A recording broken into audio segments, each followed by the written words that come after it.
It's Monday noon, the time is here. Shane and I'll be loud and clear. Pacific vibes, we bring the heat. AI agents can't be beat. AI agents out, let's go. News and guests, the big show. Solving problems, we do it live. Stay informed, it's a vibe. Building agents that work for you. Making moves, we see it through. Every week, a brand new show. Tag along and watch your knowledge grow. AI agents out, let's go. News and guests, the big show. Answering questions, we arrive. Every Monday, come alive. We want reviews, but only if it's a 5. We share the drama, we got the drive. Stay in the loop, it's the place to be. Shane and I'll be setting you free.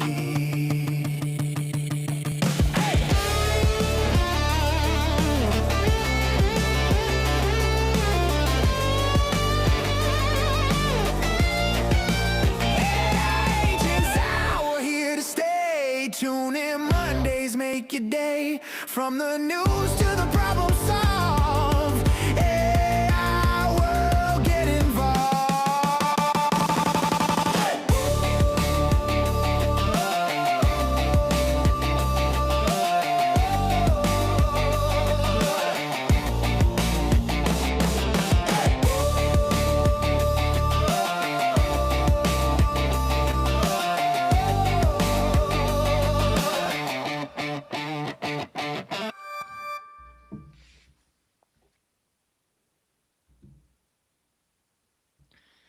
Hello, everyone, and welcome to Agents Hour. It's February 19th. We're not doing this on Monday. We're normally here on Mondays, but I was out a bit this week, so this one's on me. But we're here, as always. We're going to bring all the heat. We're going to talk about the drama. We're going to talk about the So much news. heat. We are also going to talk a little bit about data sets and experimentation. We're going to talk about building your own coding agent and why some teams are choosing to just ship their own stuff and what we're doing about it over here at Mastra. I'm Shane Thomas. I'm one of the founders of Mastra. I'm here with Abby Iyer, one of the What other up? founders of Mastra. What's up, dude? What's up, man? Long time no see. I feel like I haven't talked to you for like a week. I know weird. it was good. It was a good vacation. Yeah, I got to spend some beach time with the family. You know, it was a little bit of a family trip, so it comes with its a lot of good things, a few bad, you know, as any family trip would. But overall, it was a great trip. Got to spend a lot of time with the family, spend some time on the beach. We were in the Dominican Republic, so it was very Right. nice. Good weather. Did you run any loops while you were gone? I actually shut down loop. I didn't run any loops for like 3 days. That's probably. Dude, gonna imagine have, the like- progress. I know. Imagine all. I know. I honestly feel like being gone for like turning off the computer for the most part. Like I checked in with the team and things like that, but I, for the most part, was not running any agent loops myself for basically 3 or 4 days. It's a tragedy. Dude. It's a tragedy. I know, Always lost. be looping. Lost Always progress. be Yeah, looping. always be looping, and I broke it. I made it about 45 days. It's been pretty fun in the city this week. We had a meetup on Tuesday. It was like a generative UI meetup. And there's a lot of cool stuff happening in the UI space. Like, our friends from Copilot Kit were there. They showed this really cool thing where, like, an agent knows what the components are, but you don't write UI. It writes all the UI based on what you say. Like, oh, I'm trying to make a chart of this and that. It'll just know that it has chart components, but it'll actually render the React or HTML and insert it into the HTML. And I was just blown away. It was dope. Yeah, I think this whole idea, a long time ago, I was kind of calling it adaptive UIs, which is this idea that if you knew all the components, why not just have the agent Yeah. build the UI for you? I think the models are getting good enough, and with the right steering, I suppose, then you can really generate some stuff. There's Yeah, I mean, there's this thing A2 UI from Google, which automatically means it's not going to work. But you have these like components in a design system. And I remember we met a dude who was trying to do that for his own startup. But you have this thing in the design system, and the agent knows that it can like reference A to UI and then like do whatever it wants. But because it starts A to something, it's probably not going to work. A to A, seems like, maybe a miss. We'll see. It still comes up. I still hear Still it. comes up. I But hope A to UI does not come up to us. That'd be funny. yeah, I'm sure it will. It always seems like it will. This is a live show, so Hashmag on YouTube. Hello, guys. What's up, dude? Hey, welcome. So if you're listening to this live, glad you're here. Please leave us a comment.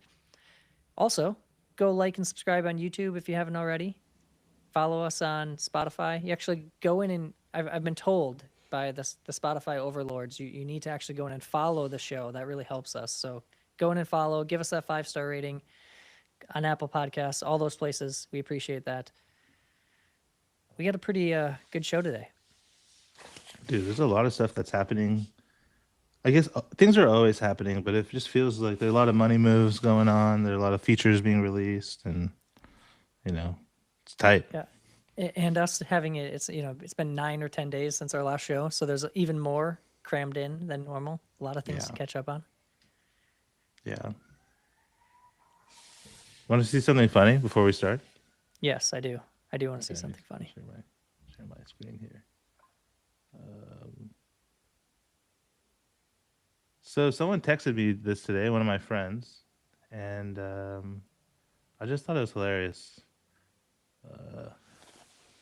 So my friend does not know this person. He's on a New York subway, and he just texted me, "Bro, in the wild," and a picture of someone reading The Principles of Building AI Agents by Sam. That is honestly really cool. So, but it's hilarious. Yeah, and if you don't have your copy, go to monster.ai/book. You can request a copy for yourself. Nice little plug there. I like it. I didn't even mean to. It was organic as hell. Yeah, it's funny. It's funny how just you see it. I mean, we've been to places where you just like see it on the bookshelf too. It's just is out in the wild. Today we're going to be talking with John from the Master team about something we just released called Datasets, and really we'll talk about the Master feature, of course. That's always interesting to a lot of folks if you're watching this. But we're also going to talk a bit about, why do datasets need to exist, how datasets tie into experimentation and all that. We'll be talking about how teams are starting to build their own coding agents and how you might be able to build your own. And we'll show a demo there around some of the stuff we're doing on the Master side to make that easier. And then we're going to cover all the AI news and all the fundraising. And, there's this article that got 84 million impressions called Something Big is Happening. We'll talk about that too. Because something big is happening. Seems like every week. Dude, it's wild. Something big is happening. So we got a question here, from Hashmag on YouTube. I have a question for you. I love Mastra, but at my company, we're building our platform on Google, Vertex AI Agent Engine. As a result, it strongly influences us to use the ADK. LangChain, LangGraph, and others can integrate seamlessly with Agent Engine, though. Will it be possible with Mastra at some point to integrate in? Dude, the problem with Agent Engine is it only supports Python. At least at the last time we researched it. So, or you can like expose it as a service or something. But yeah, I mean, if we can plug into it, we can. But we would. Yeah, I think that's the biggest thing is, there's a lot of platforms, Amazon's platform as well that we have thought about what's the best integration point there, and we will do it at some point when it becomes more feasible. But as of right now, no immediate plans. But good question. And I think this next question on YouTube will lead us right into the next topic. So Jasmine, I don't know exactly how to pronounce it, but Jasmine says, Master is great. I want to ask, what would you recommend to compare prompts or models? We're looking into LangFuse and similar stuff. That is a great segue. Yeah, so that's a great segue. Let's get in to our first topic. So, first segment today, we're going to be bringing on you, John, from the Mastra team to talk about data sets and experiments. So, you, John's one of the engineers behind a lot of stuff that we've been building in Mastra. So, you, John, welcome to Agents Hour. You've been here before, but it's been a while since you've been on. So, it probably looks a little different, but welcome back. Hello, everyone. Give a short introduction if we haven't met. My name's Yujon. I'm a software engineer here at Mastra. It's been a little bit over a year, I think. And yeah, I've been recently working on data sets. Also bought an espresso machine, so Nice. I'm on my 5th cup of coffee, so like, could be a little jittery. Converting caffeine into tokens. Yeah, exactly. So, you, John, can you tell us a little bit? Why does data sets need to exist? What's the reason? What are users running into where they might need data sets and experimentation and all the stuff that we've been cooking over here? Yeah, so first off, I'd like to sort of explain what data sets are for those who don't know. It's really just a collection of test cases. So if you've seen these other observability platforms, you'll see like a table with rows of inputs that you can pass into your system. It could be either an agent, workflow, or I've even seen LLM as judge if you want to align those.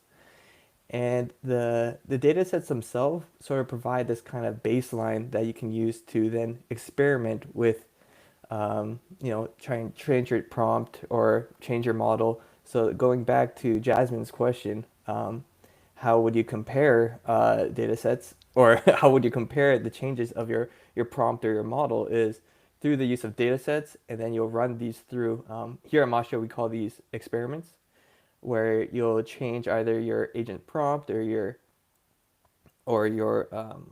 tools or anything related in that matter. And then if you have scores or a way to sort of evaluate the changes between those, to measure those changes, then you can compare the experiments.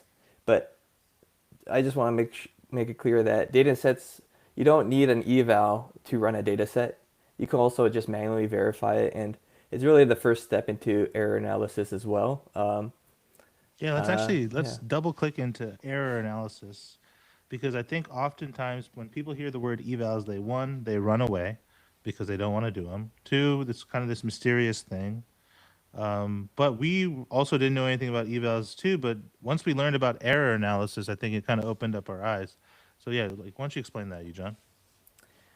Yeah, so error analysis, okay, let's back up a little bit here. So let's say you're building an agent and you want to create some evals. It sounds easy at first, but then you start thinking about, okay, these are non-deterministic, responses. So how do you know which eval to create? And that's really the answer that evals sort of answer. Because when you start building an eval, you'll see it's a lot of work, especially LLM judge. So error analysis is a process that you can use to sort of identify failure modes, or where your application sort of steers in the wrong direction. And you want to focus, and you want to sort of quantify how often that is happening, either with, we call them scores, or other libraries call them evaluators, where you can it produces a score, and that way over time you could see how often this failure mode is happening. Yeah, really exciting stuff. Dude, you sound like Hamill yourself, right, Shane? Doesn't he just start sounding like Hamill these days? Like at minimum, a disciple of Hamill, at least. Disciple right? of Hamill, for sure. Slowly. You've been slowly becoming one with Hamill. Yeah, my face will be morphed, and I'll start losing. I don't want to say that actually. Maybe that'll offend it. Hey, this all Please don't watch this. Yeah. Hamill, if you're watching, you can come on the show too. We would love to have him.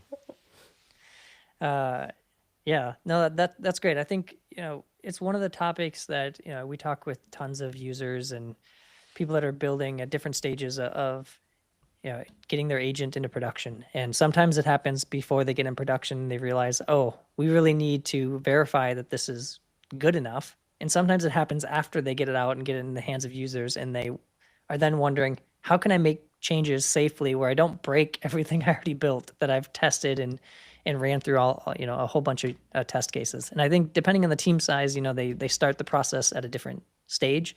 The bigger the team, more likely they need data sets and evals earlier. If you're a smaller team, just ship it and get it in production and maybe come back and do it later seems to be the trend.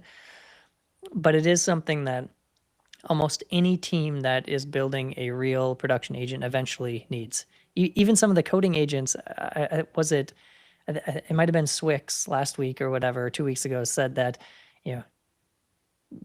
they, with Cognition in Devon, they've eventually had to go to data sets and build their own test cases. But coding agents kind of had a rap for a long time where they didn't have evals. Well, eventually they hit the wall where it's like, okay, we need some data sets, we need some evals, we do need some test cases and to analyze the data.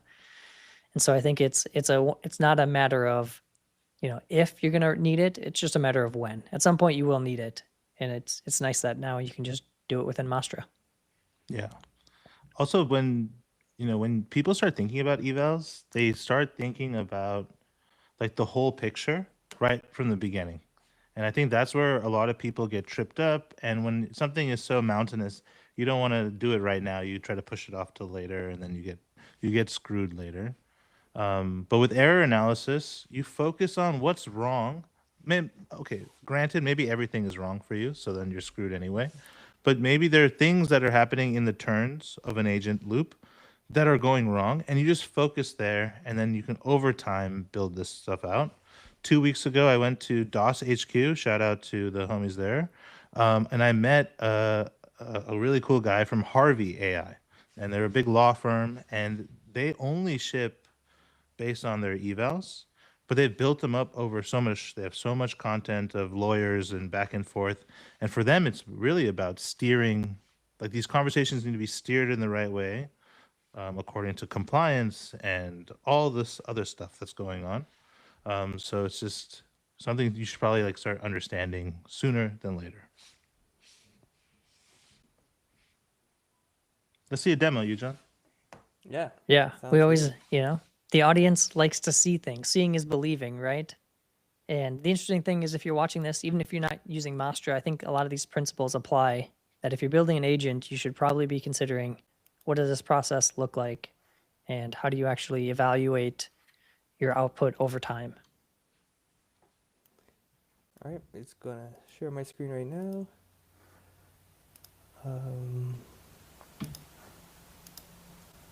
All right. Assuming that everyone can see this, my Masha Studio. Should Yeah. bump it up, dude.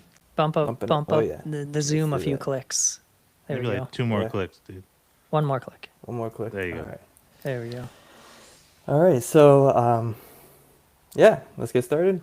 Right now, datasets are on latest, so you would have to upgrade, and you can find the tab under observability here. Here we already have a dataset, but we can go ahead and create a new one.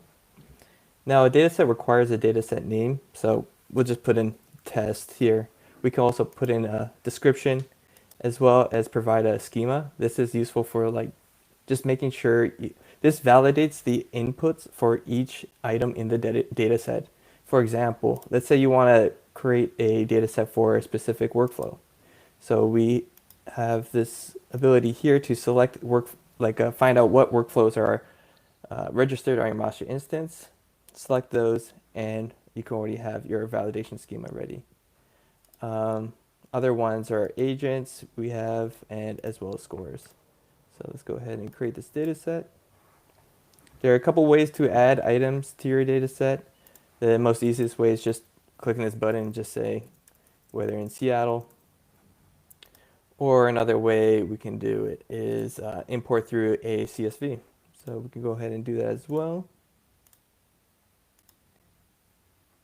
And when you're importing from the CSV, you just like drag and drop what columns of the CSV to what fields of the data set you would like. So here I'm just mapping the input column of the CSV to the input field.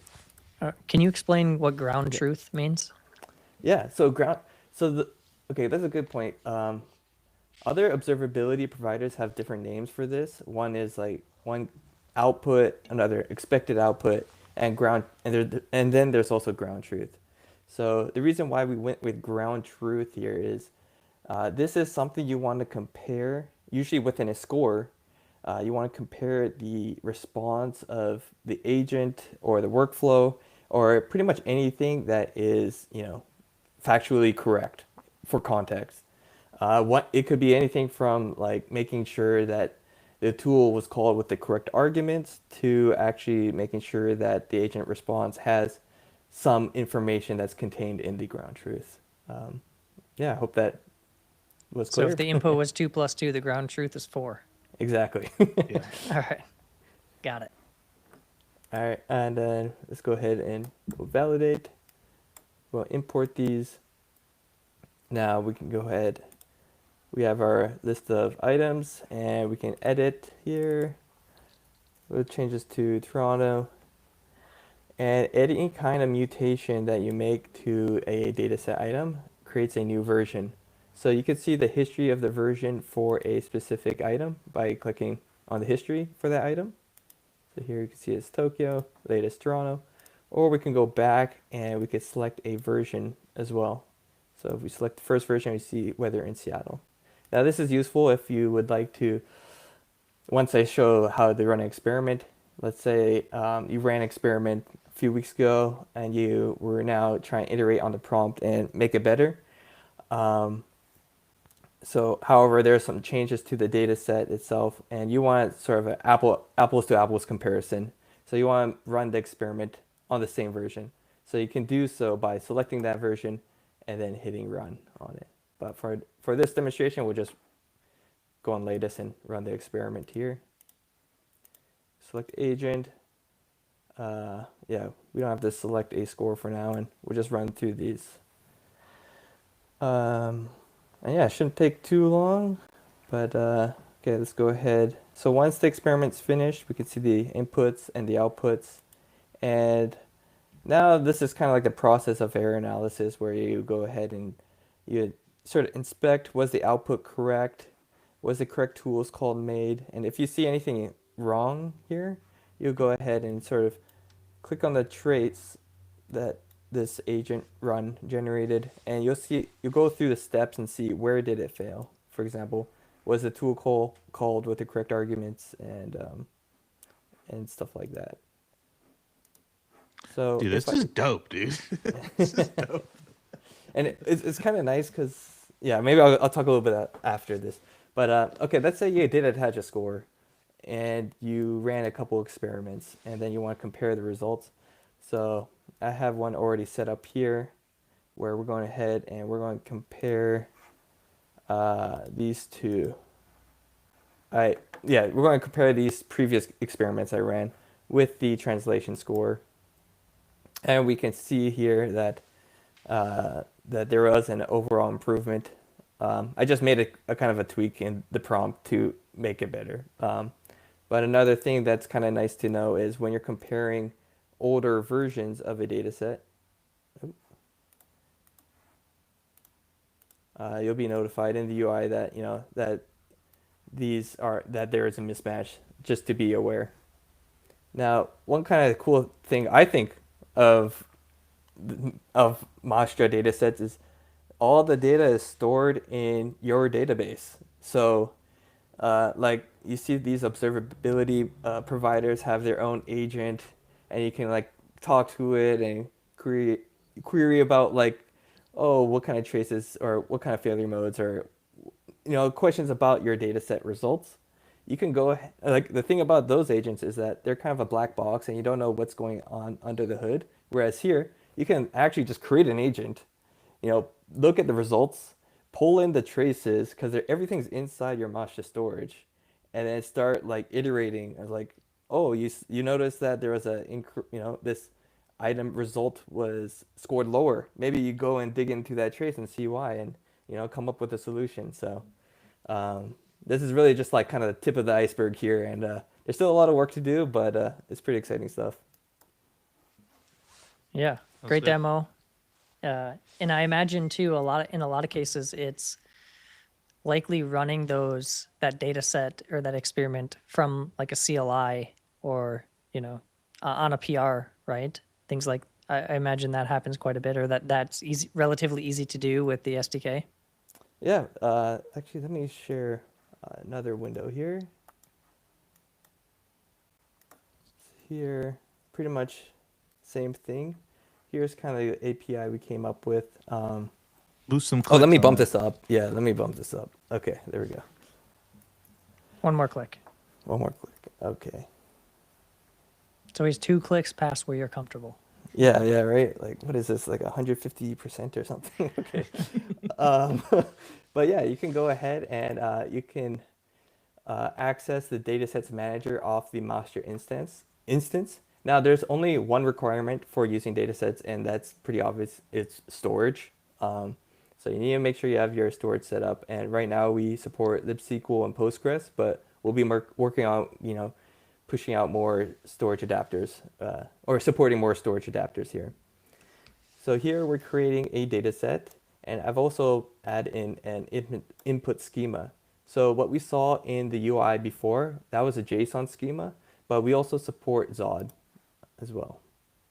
And then the next part here is we're adding items to that data set.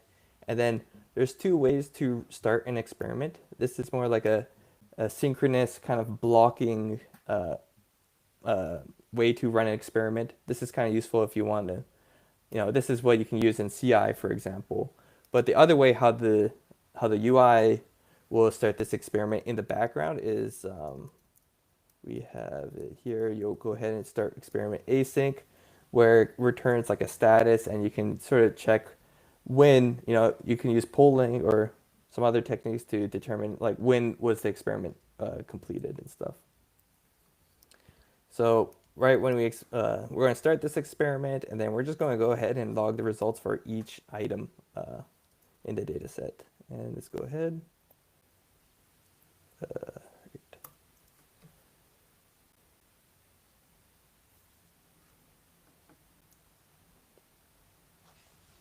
All right, so here we go. We have the weather in New York City. We have our outputs.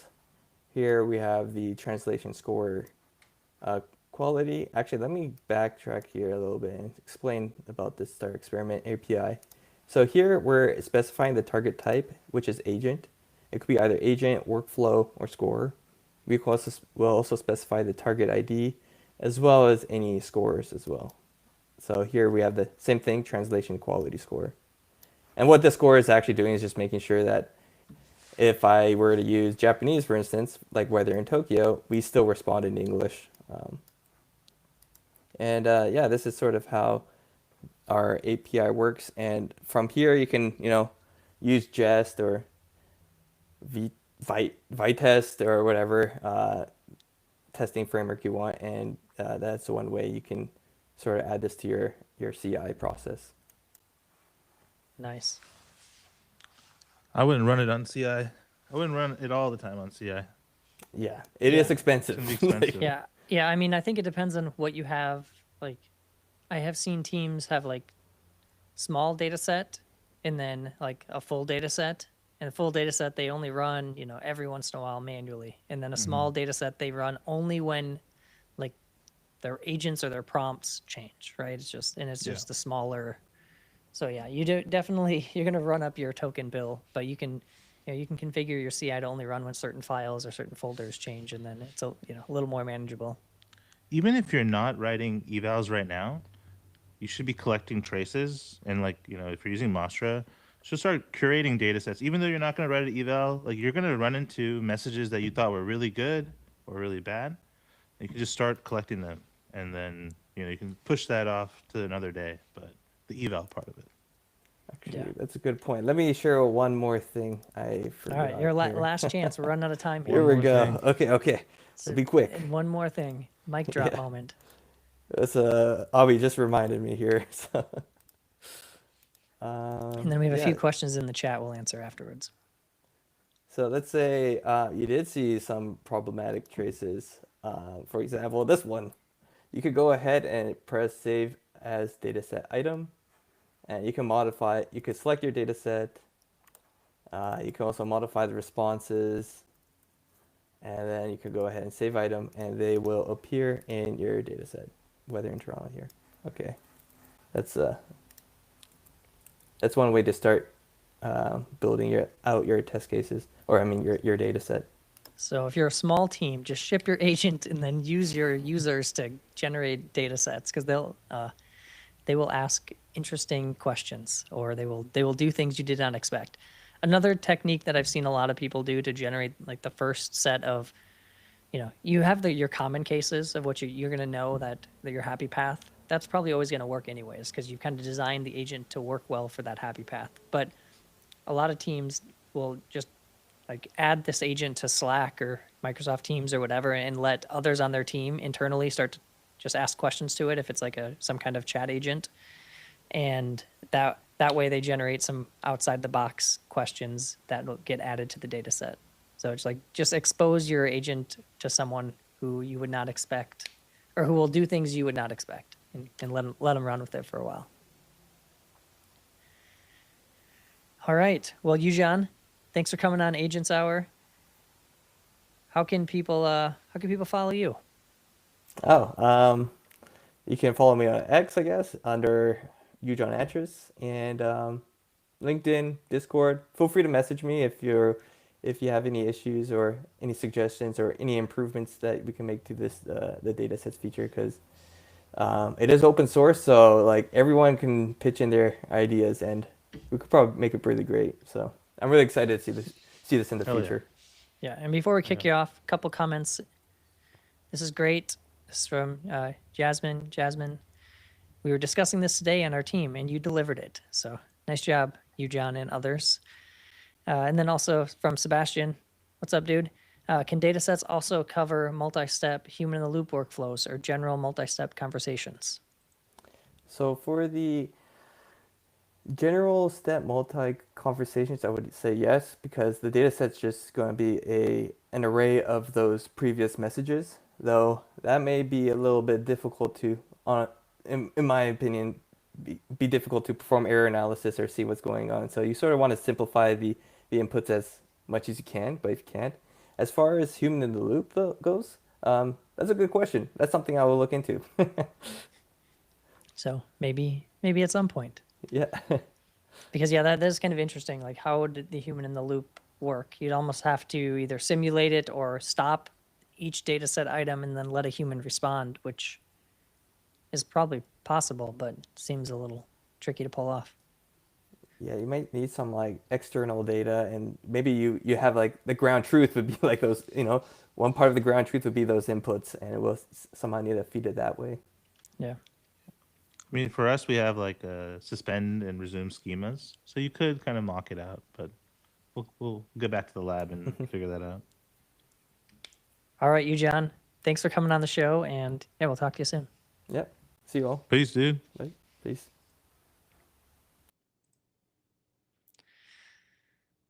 All right, dude. Dude, he became Hamill-like. How'd that happen? You know? He is Hamill-like. Yeah, he's Hamill-like.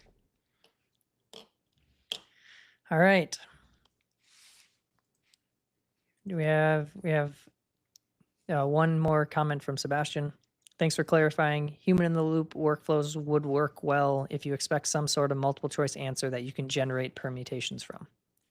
Mm-hmm. Yeah, so you could basically mock it or like come up with test cases and responses. Yeah, a little bit more complicated, to set up, and maybe more complicated to maintain, but I could definitely see the value. We have the capability. It's just not wired that way. Yeah.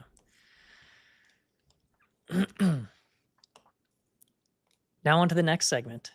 All so right. Today you had a workshop, and the workshop was did. all about building your own code agent or coding agent. Because there's been this theme or this trend that I've started to see from some of really good engineering teams. I think Ramp was maybe the first to announce they built their own coding agent that they use internally. And I think we even have a tweet that said like a large percentage of their PRs were created and merged by their coding agent now. Yeah. And Stripe did some type of coding agent. I know a lot of teams are building their own PR review bots based on their own standards. I know a lot of teams are kind of experimenting with customizing these different coding agents and tools to their workflows. And so it's just a really interesting space right now, especially with the newer models, that came out at like December timeframe with Yeah. Sonnet or Opus 4.5 and GPT 5.2 codecs. And so I'm curious. I was not able to attend the workshop, but I know what the team has been cooking. And so tell me a little bit about it. Yeah, I can share some stuff too. So this morning we had a workshop about building your own Claude code. Over the past couple of weeks, we've kind of been researching what is exactly the meaning behind the word harness. That's like the new word of the day in the AI community. Harness engineering. And at first, I just don't like the word personally. I think harness seems too restricting. Would rather have an agents and orchestra, but that's just me. But harness is the word we have now. And within the harness, there are certain primitives that are existing, but I will say they all coalesce on coding agents or like a Claude co-work style, because people are trying to imitate the Claude code architecture on how. Um, but the other people have harnesses as well. Open Code is a open source coding agent, and they never called themselves a harness, but that since that word emerged, their product is a harness for doing this type of stuff. So we kind of researched that too. So let me share kind of what our research came up with. We had this presentation. So the architecture for all this is a lot of stuff goes into what a harness is. The first thing is a harness has agents, right? We wouldn't be doing this without them. And agents themselves have system prompts that become a lot more important in the harness world because system prompts become a lot more dynamic to what is going on in a situation.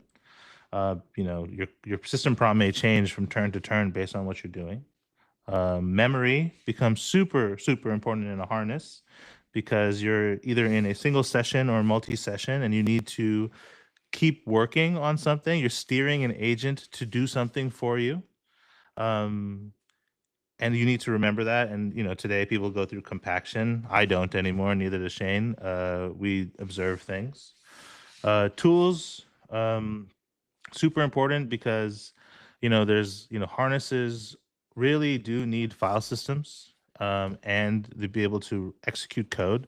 Because if you're going to steer an agent to do something, yeah, maybe in a non-coding agent thing, harness, you may not need the file system or code execution, but file systems are also good for skills, PDFs, images that are, sources of information for that agent to be steered in places.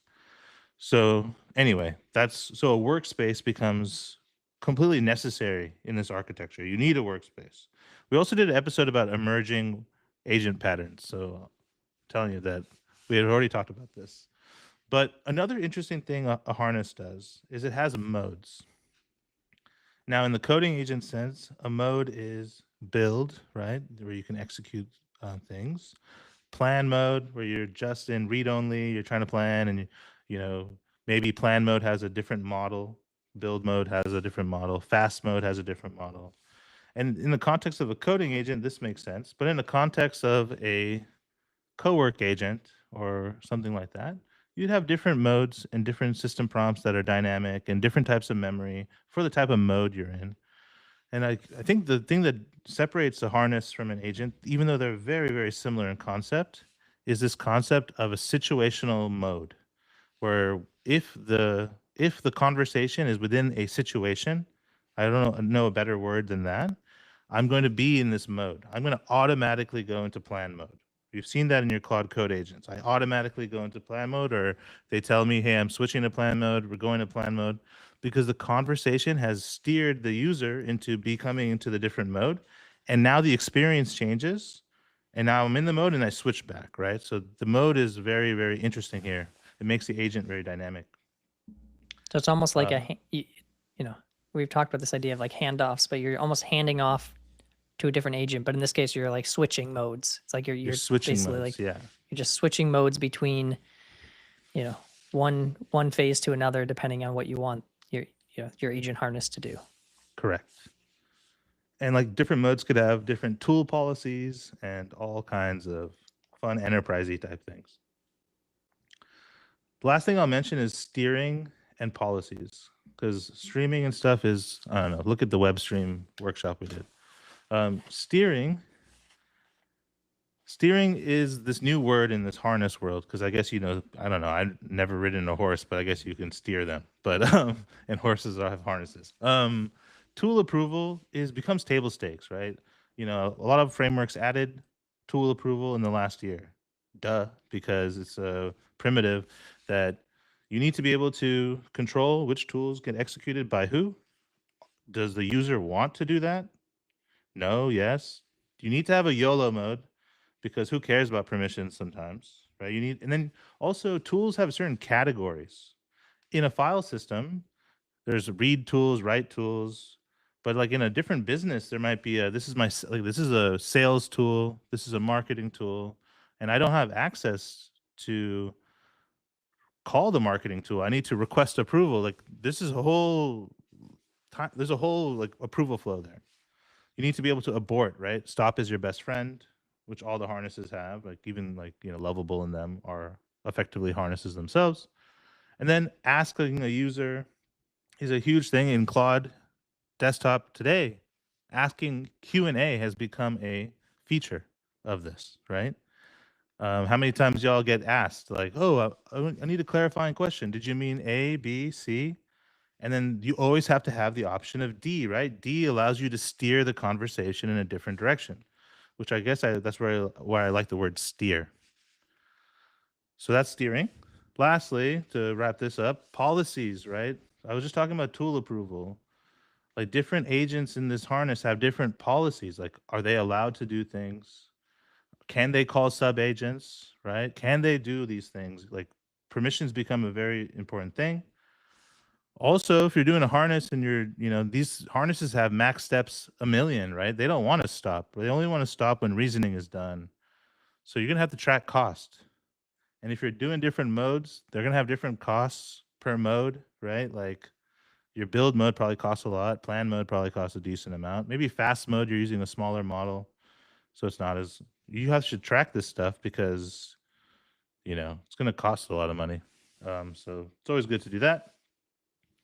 So to test out, now I'll show you some code. So I'll show you some raw code from like just the core of it, and then I'll show you it in practice. And while you pull that up, so that we did have a question in the chat, so I'll pause for a second. Just somewhat related, but not necessarily related question, but it's kind of tied in. In observational memory, if you scope it to the resource, does it grow indefinitely across all user threads, or is it limited by a max context window or storage cap? It grows indefinitely it grows indefinitely, and then it hits reflection, which gets compressed again, and then that will grow. And as you reflect, these things like leave memory naturally because they get marked with importance. Should I go deeper into that, or no? I think that's a good overview. Is yes, you have this observation, which is yes, that'll grow indefinitely till it hits the limit, and then it will start reflection, which is kind of like the ability to like compress out things that aren't maybe deemed as important anymore over time. So things like slowly decay.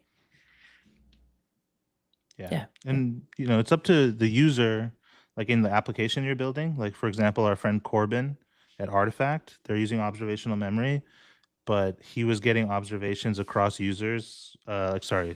One user, but they were in different contexts of chats, but the observations were leaking over because he set his scope to resource.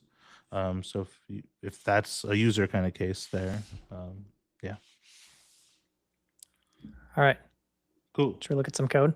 All right. So I'll first show the code from the workshop. And let's go to the basic thing. So I explained what a harness is. So the code should reflect that. So a lot of this is Mostra code, of course. Sorry, Mostra space code. I'll get into what Mostra code is in a second. So you have your same old Mostra stuff, right? Agents, storage. The harness is the new thing where you can pass modes. You can define what modes they are, which one's default, which agent is in the mode. By default, a harness needs memory. It's a requirement. So observational memory is, you can pass whatever memory you want, right? But we recommend observational memory. I showed this as an example of like sometimes your models for different things may not be like you want to resolve it from wherever you want to resolve it from. That way you can just keep using these type of model IDs for your subagents or your regular agent. So, you can educate the harness on how to resolve models because the harness, our harness at least, has a model selector, right? It has all the models that ever exist. That's how all harnesses should be. Should have every model that you want, and the harness can get models and shit. I'll keep going. I'll show a concrete example. So, cool thing about harnesses, it's a different UX than calling an agent. Because in an agent, you do like agent.stream and you're essentially chatting in a one-on-one experience and the stream comes back. But dude, in a harness, man, the tool calls are happening in parallel. Subagents are running amok. There's a lot of events happening. So instead of like just doing like these request response type things, we just subscribe to events on the harness. So in this case, now I can react to events happening. So like agent start, tool start, whatever. And from a different perspective, I can create a thread and I can just keep sending messages, right? Because if a message is in progress, the other one gets queued, just like in all the coding tools that we use. And the UI is just essentially in response to these events. So all these things get sent out. Okay, so we wanted to build a coding agent. That's where all this led to. We actually built the coding agent first, and then we extracted it into this. So we have this thing called Mostra Code, which anyone can make their own because we exported it from a package called Mostra Code. And if you want to run it headless, which is like not in a terminal UI, you can just create Mostra Code, and you have the harness like I just showed you, and you can subscribe to all the events of it. You can do all the things you want to do, and what the Mostra Code piece is, it's a coding agent harness. So it has a lot of assumptions and things baked in about coding agents. All the file system, ESC tools, AST, parsing, etc. But if you want to just use this as a base coding agent, you can extend this piece. And if you want to put it into a UI, we also were playing around with how do you render harnesses. Today, the biggest thing, any harness, even OpenClaw, is like a CLI TUI from Pi coding or Pi TUI. And like OpenCode uses OpenTUI, right? So the TUI is like a pattern here that you cannot forget. Like even if you don't like CLIs, it's very common. And so for us, we don't give a shit though about TUIs. I mean, I care about them; they're cool and stuff. But if you want to render your harness on a web app, if you want to render it in your freaking glasses, be my guest. That's where I come from. So we'll try to do some things, but ideally, you should just be able to pass a harness to some UI component, and I get a TUI. So I'll show you that through Mostra Code. Let me share my whole screen, and I'll wrap this shit up. So this is me in Superset, no plug, but I am plugging. And you can install Mostra Code, npm-i Mostra Code-G. I already installed it, but I'm just doing this for demo purposes. And this, we haven't really announced this yet. So this is like, No. Yeah. If you're watching this, you're getting the sneak peek. We're going to talk more about it in the future, but Hit it's Mostra out there. Code. I've been chatting in this for a while, so this is like my previous thread. But if I wanted to start a new one, I just do /new. What up, yo? And I can say hello. I'm currently in YOLO mode because that's how I live my life. And so let's not be in YOLO mode. If I do Command Y, or Control Y, I'm off. That means everything requires approval. Coding agents are a really good way to show off the harness, the primitives I just talked about. So like, hey, read the slides directory and tell me what's going on in there. So this is using Monster Code. It has all the things built in. Tool approval is built in. So it's asking me, can I read it? Yeah, go ahead. Cool. Move this. Oh shit, my bad. Here. Tool approval required again. I'm just gonna say always allow it. Don't bother me, bro. And now it's just researching how the HTML slides I did this morning were made. And there you go. So very typical coding agent stuff. Not doing the software update.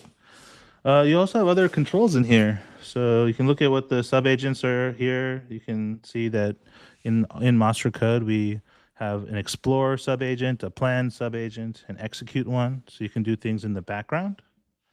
You can also change the model. So I said that, you should have every model that you ever wanted in your whole life should be in your harness if you want, right? If you want to, you should have it. So that's cool. Also, OM is a big thing in our harness. So like you could set up your observers and your thresholds and all that type of stuff. How is this built? I think that's the last thing I'll end on. It uses the harness primitive. It also uses Monster workspaces.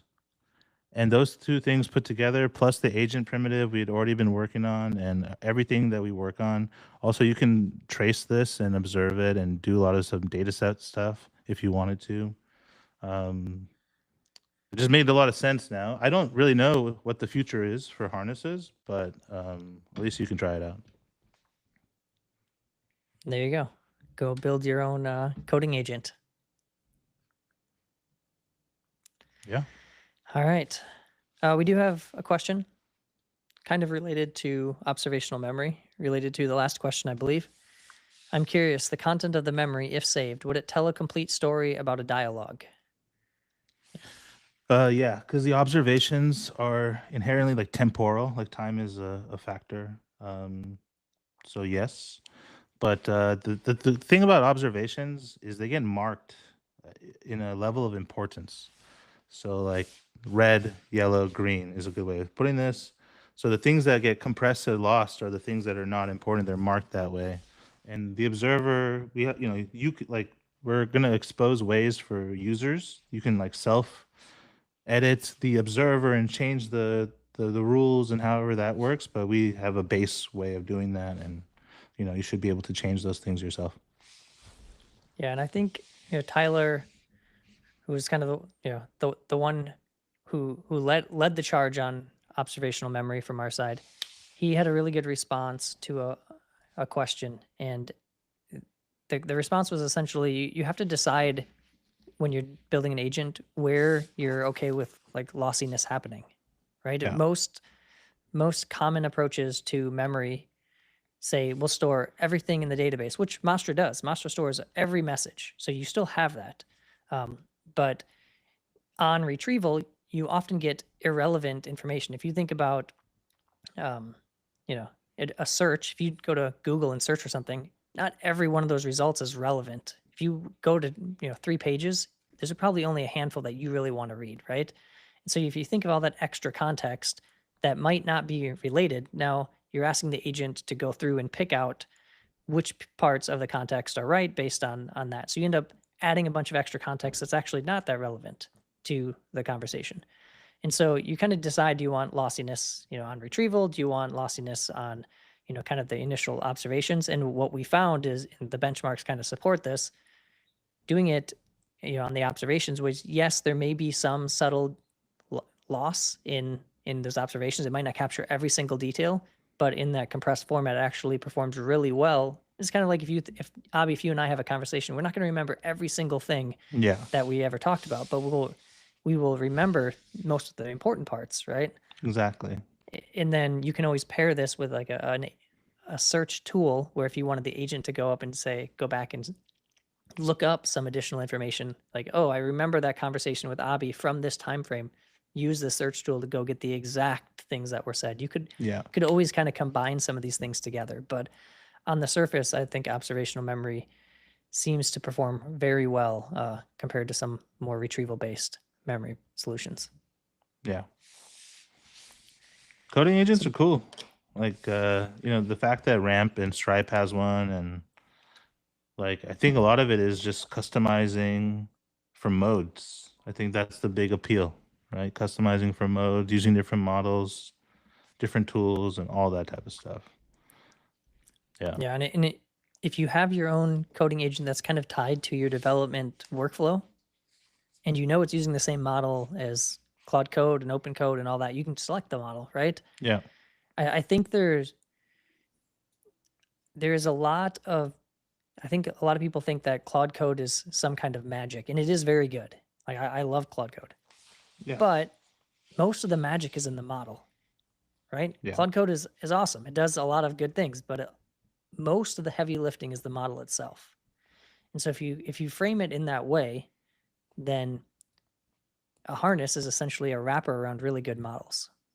Yep. And yes, there is complexity to how to build a good wrapper. It's not something that is, something you can just, simply do, but it's not as hard as what I think some people believe it to be. Yeah. The alpha is in the model, it's not in the harness, I mean, Monster Code is pretty good, but it's the fact that we built a harness and are using it internally and actually getting good results. And, if we weren't shipping PRs on time and continuing the product development, we would probably be wondering why, right? But we're actually shipping a lot faster than ever before. Maybe that's because of Monster Code, maybe not. Yeah. So go ahead and, if you want a sneak peek, go ahead and install Monster Code, play around with it. We're making a lot of improvements. We'll be announcing it more generally here soon, probably next week. We'll see how things shake out. But go ahead and build your own coding agent Yeah, try it out. and show us what you built. And with that, let's go to the last segment. So this is Agents Hour.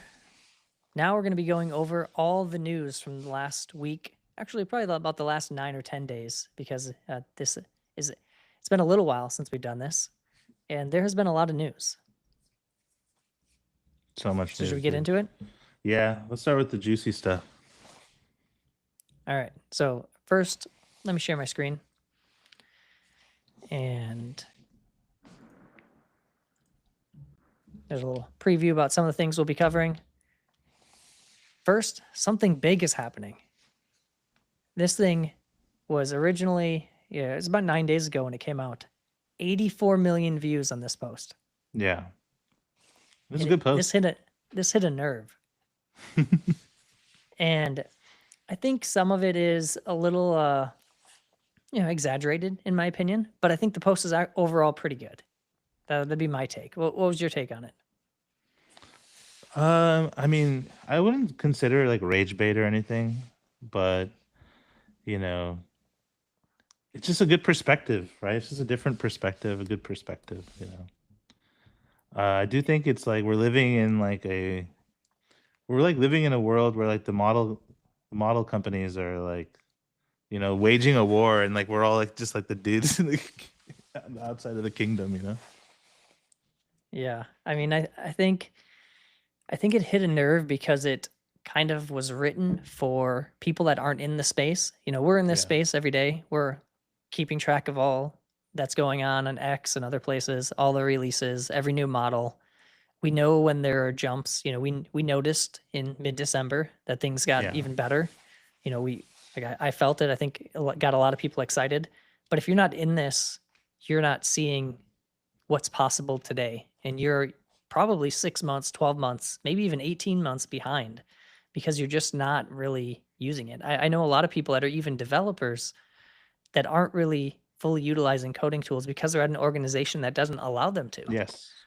Yeah. And they're not getting held back. Yeah, so they have not even seen what is possible yet. And I think that if you apply that to the broader sense, not just developers, who by definition, if you're a developer, you're probably a little more tech savvy, you're probably following the trends a little bit more versus someone who's maybe just in a different type of position, a non-technical role, and you do not see, other than you see all these commercials talking about AI, you do not see the Yeah. impacts in your daily life. Yeah. And dude, it's also when you talk about people's jobs, right? It's a very like both fear mongering, right, and rage bait. Especially if your job is technical and you say, I don't even have to be at my job or whatever. AI does my job. People of the same job are like, well, you probably suck at your job or something. And then it's the non-technical people that think like, well, if that guy's gonna get replaced, then I'm screwed, you know. And it's like that kind of fear mongering stuff as well. So excellent X strategy, I would say. That's like perfect. Played Yeah. played it well. Yeah. And if you haven't read it, which I'm sure if you've at least seen it or heard about it, it's a good read. It's a little long, but it obviously hit a nerve with a lot of people. So some Anthropic news. This is from February 12th. Anthropic has raised $30 billion in funding at a $380 billion post-money valuation. It's a lot of money. It's a lot of bees. It's tight. I saw a follow-up post here that it was because of Claude Code revenue. Ain't that some Yeah. shit? I mean, I think Claude Code has got to be a huge driver of just use, token usage, but Yep. also just subscriptions, right? That $200 a month max plan's got to be bringing in a lot of revenue. Yeah, seriously. We have people on our team with 3 max plans. Well, one person on our team has 3 different max plans right now. So Yeah, dude, we're just you burning go. tokens over here. yeah, I don't even fill up my usage on one, so I need to step up my game. Those 4 days off, Yeah, you got to get back into the 3 billion count. Yep. So recently, Claude Sonnet 4.6. I was kind of expecting it to be Sonnet 5. So I wonder if they just didn't quite get the leap they wanted, so they went with 4.6 rather than, I don't know. I don't know how they actually name things, so I'm just speculating. Yeah, But I saw a lot of speculation earlier that it was going to be a Sonnet 5 release, and then it was just a Sonnet 4.6. But it has a 1 million token context window, which is big. yeah. I mean, I've been using Opus 4.6, so I'm excited to get it. Sonnet's really good for non-thinking, not heavy thinking tasks. It's a lot faster too, but it's also kind of, I mean, there are better models for that now, like Kimi and stuff. But anyway, I wonder if people care about Sonnet releases as much as since the Opus moment. Yeah, I mean, I feel like I just use Opus for everything. I mean, not Yeah. everything, but most things. Yeah. And then I will sprinkle in some, codecs in there as well. But yeah, I don't know. Thought this was interesting. If you're a designer or you're a developer that wants to be a designer or wants to send stuff to your design team, you can use, apparently there's been some improvements. So you can go direct from Claude Code to Figma using Figma's MCP server. So you can build a working prototype in code and then send it to Figma to see different versions.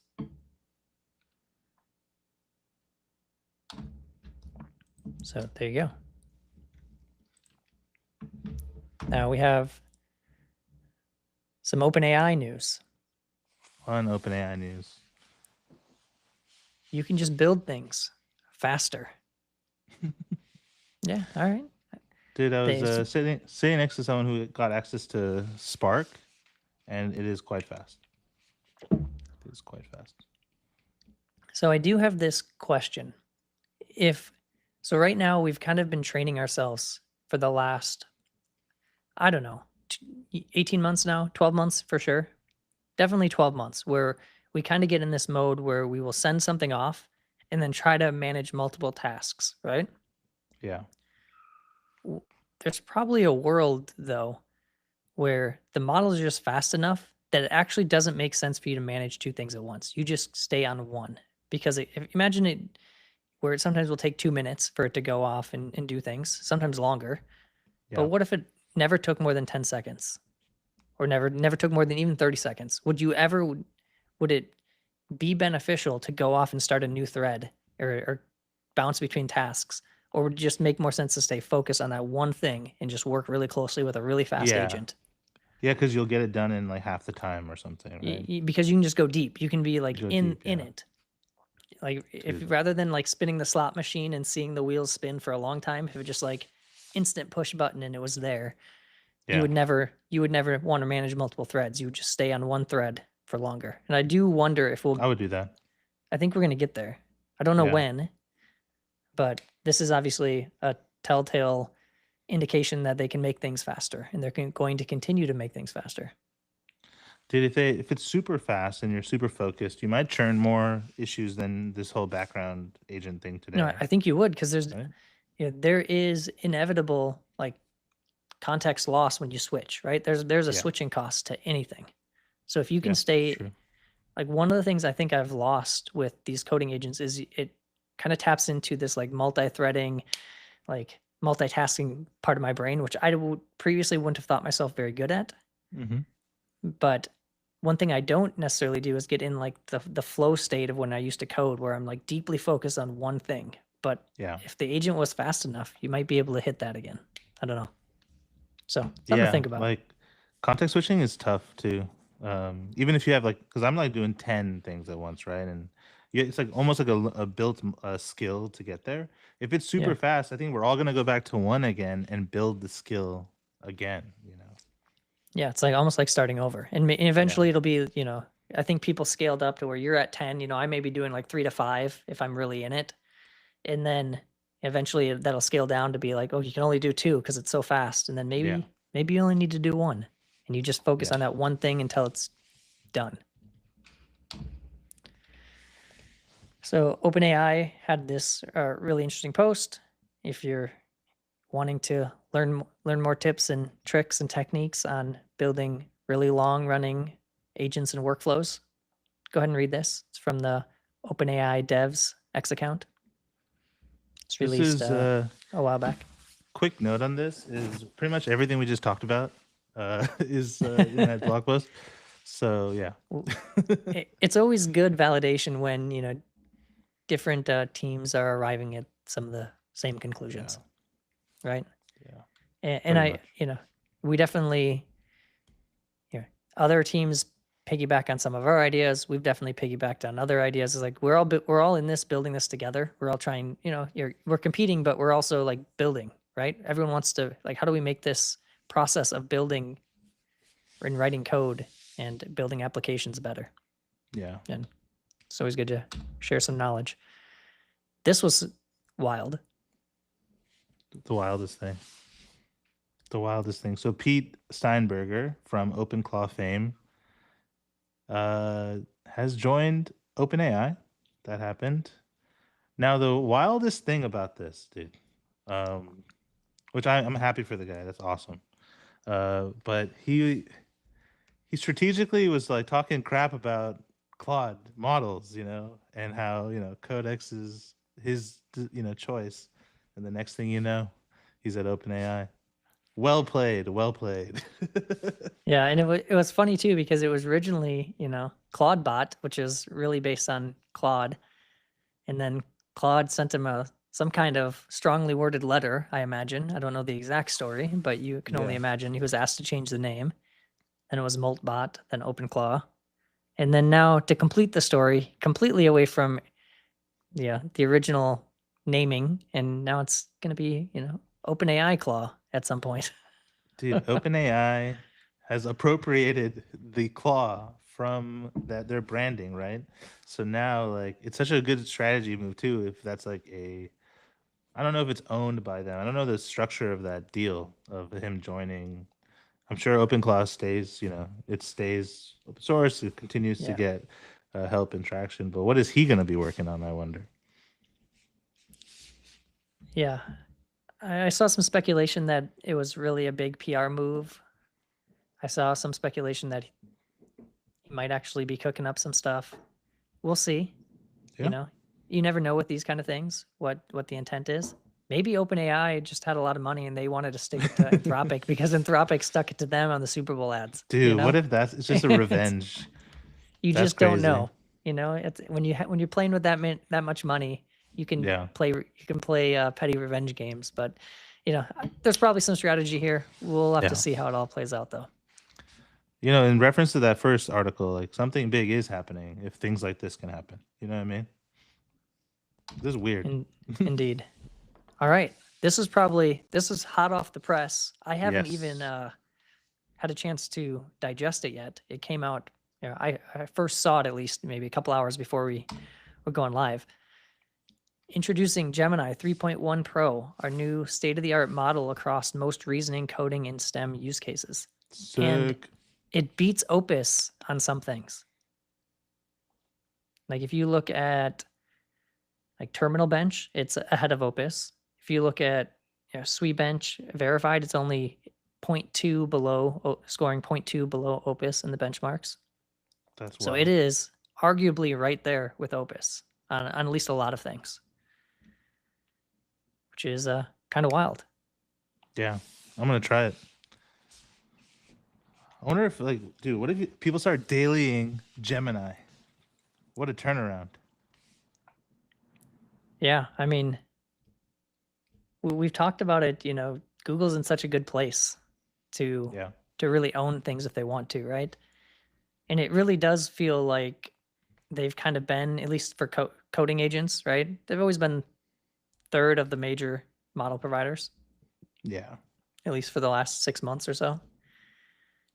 I do think overall usage, like with Gemini, I know a lot of people use Gemini in the app yeah. as their daily thing, more so than ChatGPT. So I'd be curious to know actual usage numbers, but I feels like at least with most consumers, Gemini is, maybe as popular or getting close to as popular as ChatGPT. But if they could be in the coding agent game and they're,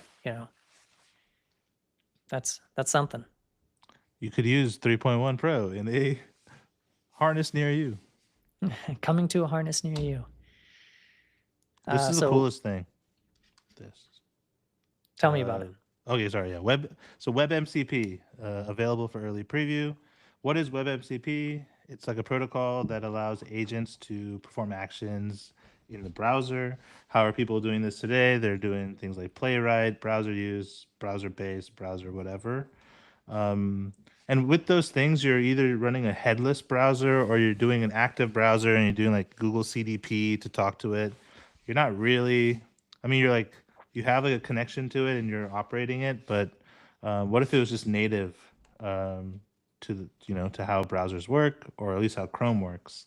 So this will be dope.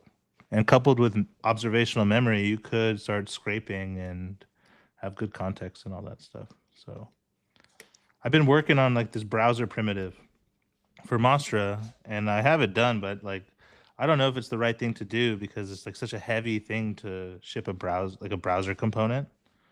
But if it's something that's already built into Chrome, like that would be so clutch. It's just an API call, you know. Yeah, I think there's definitely a lot of interest around just making browsers more accessible to agents, Yeah. right? Like, of course, you should just have APIs for a lot of things, but that doesn't always exist. And I don't know what it was recently where, well, I mean, one example is all these screenshots were taken by Claude Chrome extension. Like, I didn't take, if you're looking at this, you're looking at these slides that we have, I didn't even look at these things hardly. Besides, I sent it all the notes, and then I had Claude's Chrome extension basically take screenshots of all this for me. This would have taken me an hour to do Yeah. manually, and it took me one 20-second command that I sent. And of course, I've done this a few times now, so I got like the loop down where I know how to just create one of these things in 5 minutes or less. But there's a lot of things that I've run into where I'm just thinking, why isn't there an API for this? And maybe someday there will be, but in a lot of cases there probably won't be. And so just being able to have your agent go through a browser. I also saw, I think maybe it was a resend or something, but they basically said that they noticed a lot of like automated attempts to access certain things were getting blocked by their like anti-bot tools, and so they Yeah. turned it off. They just, Oh, really? you know, because you actually like maybe in this world you want bots on your website, especially if they're Yeah. performing legitimate actions. That's such a messy situation, huh? Like, It is. And where's the dial? What? Because obviously you don't want yeah. all bots, but like, how do you know which bots are the right bots? I guess that's why Cloudflare is like, kind of positioning themselves in that area. Yeah. Interesting comment here from Netsy1964 on YouTube. Love that WebMCP both has declarative and imperative ways of adding it to any website. I expect plugins for CMS systems will automatically or semi-automatically add the declarative annotations. 100%. Yeah. 100%. You can just integrate Contentful, Sanity, Studio, and all that. It'd be so good. Web automation is still a thing. People forget with all this headless shit going on, but there's people doing like Windows RPA. So And we were talking a little bit about Gemini. So they just introduced, this was yesterday, Lyria 3, our new music generation model in Gemini. can't So wait to use it. maybe to compete a bit with Suno. And you can, from funny jingles to lo-fi beats, you can create custom 30-second soundtracks for any moment, which is actually, in a lot of cases, I think some of my favorite uses of Suno is when we did like Suno battles, and sometimes like a 2.5 minute, piece of music song is kind of long, right? Yeah. But like a 30-second clip, maybe that's the right length, where you can just like create a soundtrack for any moment of your life, and it kind of just matches the vibe, right? Based on what that'd you be want. sick. We're just writing jingles. Yeah, it's like you take a video of like, you at an event, and then now you create a jingle for that, and now it's like it captures that moment or something. It's because most of the stuff is just thrown away anyways, right? Just like maybe not thrown away, but personal to you in that I have a photo, no one else. Maybe I share it with some people, my family sees it or whatever. Maybe I post it online, but not all my photos get posted online, right? Very few. Yeah. But I keep the photo if it means something to me. I wonder if like music could be that same kind of thing where it's I keep photos. What if I kept like a photo or a video with a soundtrack or something that was generated because it just matched the vibe, right? And now it's all kind of in that moment of time. That'd be sick. I don't know. It's interesting. Always got to talk about new model releases, and it's almost always Chinese models. So we're going to talk a little bit. Qwen 3.5 is here. And yeah, it's Qwen 3.5, 397B. So a 397 billion parameter model.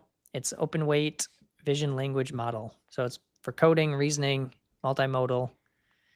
And yeah, haven't tried it yet, but there's a new model out. New model out for everyone to try out.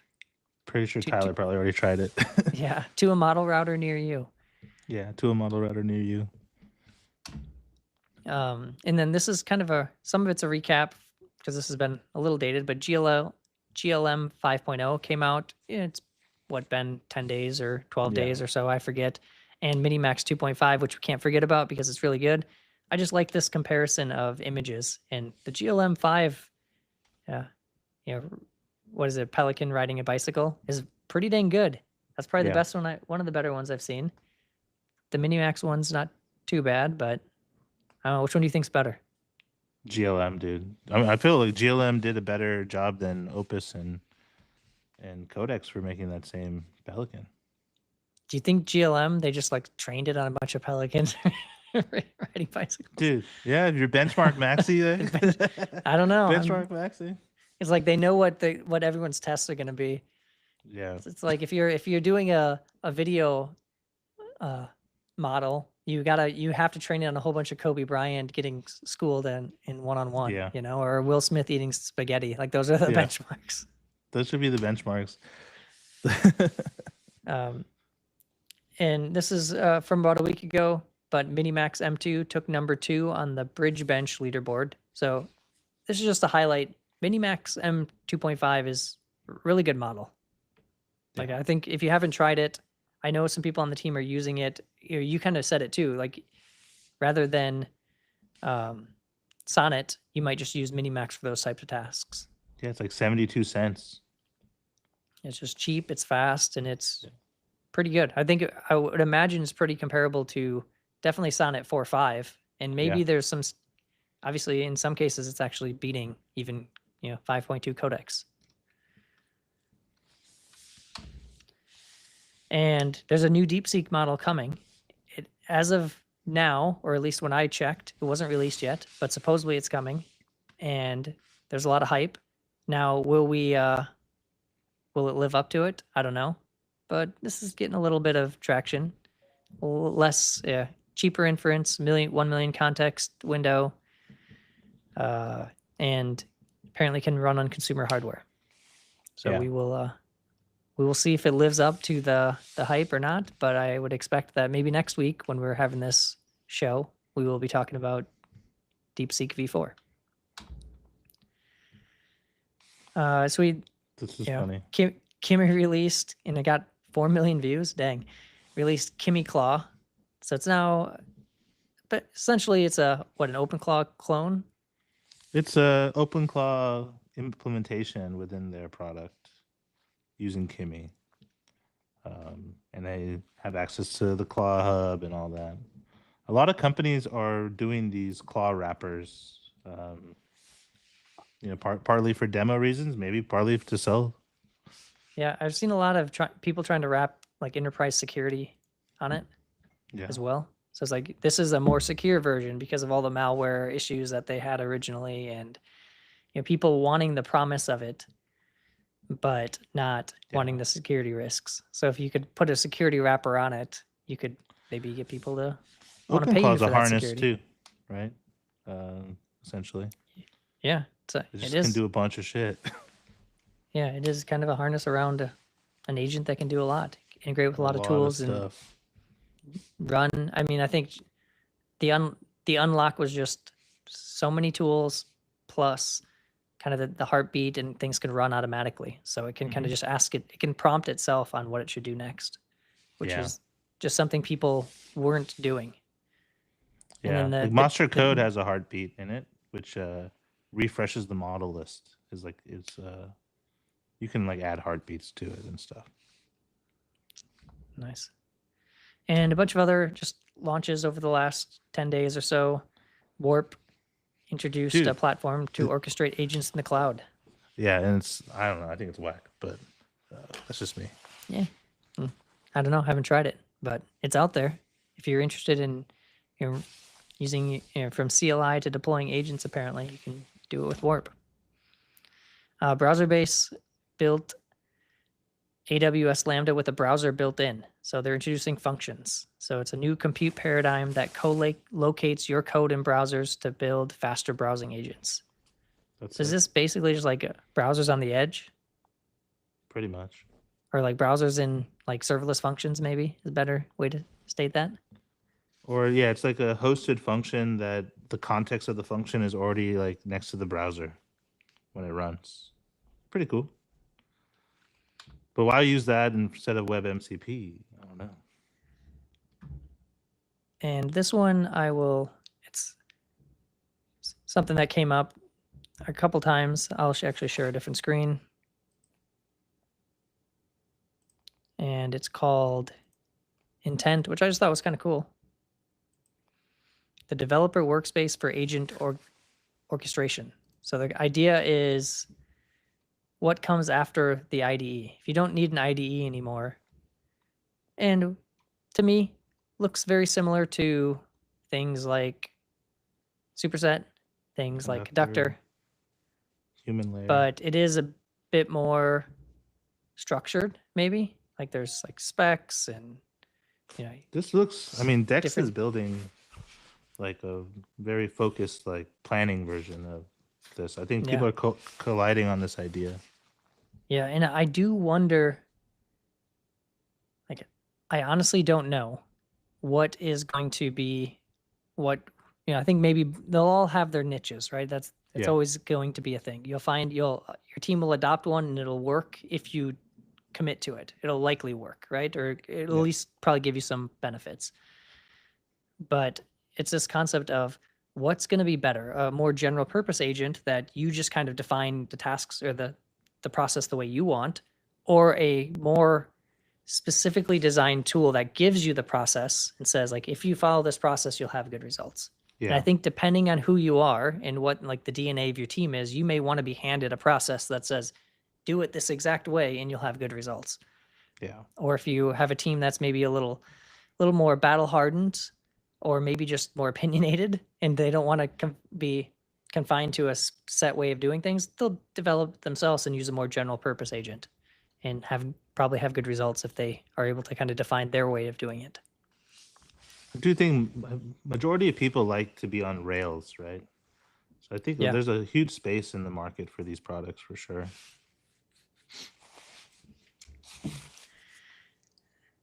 There was a TechCrunch article. Former GitHub CEO raises a record, and this shouldn't even be called a seed round, but $60 million seed round at a $300 million valuation to build something called Entire.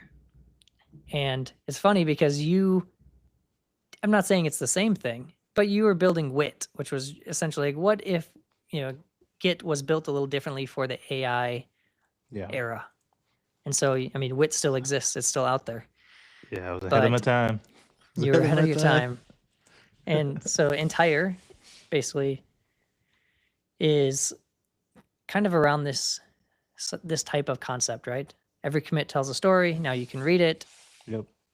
And it's essentially this idea of like what would newer tools for in this world of agents look like? So, Looks like Wit to me. yeah, I mean it's a little That's different, dope. but Yeah, of course. but it is cool, and it's MIT licensed. Yeah, has not We'll that give many them a stars star. to be honest. For how much they've raised, you need to you need to give more stars. I'm gonna give it a star just to You too. help them out. Gotta help the homies out. Uh, $60 million seed, bro. That is wild. Yeah, That's cool. That's a big seed. And this was really cool. I don't know how well it works, but the idea is really cool. Yeah. There's a lot of companies in this space too, this training and RLing and all that stuff. I want to use it, dude. If it's like self-serve, which is kind of the dream, right? To just everyone could become a model lab. The dream is not the dream. The first dream is self-serve. The second dream is API to do it. Yeah. Give me an API, Like Yeah. I want to send you some stuff and you give me a model that I can just use. That's pretty Yeah. cool. And all right. So we're going to go a little rapid fire. So there's some stuff on memory and other types of things, agents in the wild. So this was Ramp said 57% of merged PRs at Ramp come from our background agent. So it just runs and merges over half their PRs. Letta released something called context repositories. So Git tracked files for storing agent context. File systems are important for agents. And yeah, basically it allows Letta has the ability to turn your codex and Claude code sessions into a context repo. So you can basically take your coding sessions and put that into context. We'll do This is something kind of similar. funny. Yeah, Oh, yeah, this this is kind one. of funny Go too. Yeah, you go ahead. So yeah, Joel Hooks, he's talking about, memory is such a fun problem, how I built an observation pipeline. If you go into the article, he found our observational memory, and I believe he chose to build his own after looking at us because we're MIT, and he focused very much on how MIT licenses work, which is kind of weird, but thanks for the use and the, looking at it and using it. What did you think about Yeah. this? Yeah, I just thought it was kind of funny. More and more people are just adopting and calling it observations and observational memory, and Yeah. which is fine. It's open source. It's You can MIT, just Yeah, you can just use it though. Like you don't have to use Mastra to use observational memory. I think that's maybe Yeah. Yeah. Something people don't realize is that you don't have to re-implement yourself. You could also just use it, and then if there's something that doesn't work the way you want, it's Let us MIT. know. Yeah, PR it. Open an issue. Let's make it better together. But I think just more and more people are going to be talking about observations as a pattern rather than compaction. And, it's good that we played a part in that. Yeah, it's super fun. All right, some quick hits. Cloudflare released the ability to just get Markdown from any website hosted by Great idea. that opted in. So you just send text Markdown and you get the Markdown rather than the HTML, which is way better token density, right? You don't have all Yep. the extra markup. So that's cool. Tavili is joining Nebius, so there's more It's so consolidation. sad, dude. So sad. Yeah. So it's We just use them for consolidation. search and stuff. Yeah, I never, Nebius, I'm not sure, never heard of them before really. Never. So I don't know. But Yeah, I remember before provider web search tools, people were using Exa and Tavili and things like that. Ghost is the first database designed for agents. This looks interesting and pretty cool, but I don't know how much traction it's getting so far, but it does. It's kind of this idea of like and it's not the first. I mean, there's other types of implementations of like what's the best way for agents to read and write, but it is an interesting concept of building databases that are more geared towards agents. Is it using like PG Lite or something as well? LibSQL runs the world. Anyway. Yeah. And that's it. That's the news for today. If you're just tuning in, this is Agents Hour. You should be following us. Give us a star on GitHub, Mastra-AI/Mastra. We appreciate that. You can catch all of these episodes and other videos that we post about Mastra on the Mastra-AI YouTube channel. Follow us on X, Mastra, or me, SM Thomas3, or Abby Iyer, if you want to see us share more about Mastra, share some drama, see clips from the show, see when we go live. And if you haven't already, go like and subscribe and give us 5-star reviews on Spotify and Apple Podcasts. Only 5, please. We don't like anything less than 5. Go find something else to do. That's okay. You don't have to give us a review. But if you do, please let it be a 5. All right. That was a show. We went way longer than expected, per the usual. Tons of good stuff. Yeah, for those that have been following the show for a while, you've probably seen that we're slowly over time improving the production value, especially if you watch some of the clips. And you've probably seen that we're changing up a little bit how we do the podcast feeds. So rather than just getting 1 2-hour video, we're going to take the segments individually so you can kind of better self-serve the stuff that's interesting to you. If you only want the news, just play the news episodes. If you want, the Mastra stuff, you want to learn about datasets and experiment, you can play that episode. So you'll see that more and more. Thanks to producer Jan for making us sound and look a little bit better and being in our ear during the show, telling us that we need to move faster because we're slow. So, appreciate that. And should we close it out? Let's close it out, dude. Let's close it out. Thanks everyone for watching. We will see you next week. Peace.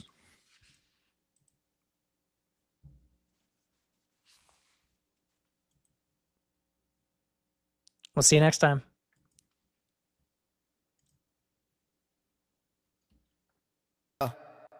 Yo, that show's a wrap. We were live in the zone. AI agents out with Shane and Abby on the throne. Did you give us that review? Only if it's a 5. Jump on the tube, make sure to like and subscribe. Yeah, news so fresh, yeah, we keep you in the loop. Guests so fly, they bring the whole troop. AI on the rise, don't miss this power. Welcome to the show, it's AI Agents Hour. Did you just drop in? Is this your first time? Make sure to follow us on X and go like and subscribe. Yeah, learn the principles and patterns in our books. The Master.ai site, give it a look. Yeah, news so fresh, yeah, we keep you in the loop. Guests so fly, they bring the whole troop. AI on the rise, don't miss this power. Welcome to the show, it's AI Agents Hour. This is the end, we are all wrapped up. Another showdown, another one coming up. AI Agents Hour's done, but the news doesn't cease. Shane and Abby, we out of here. Peace.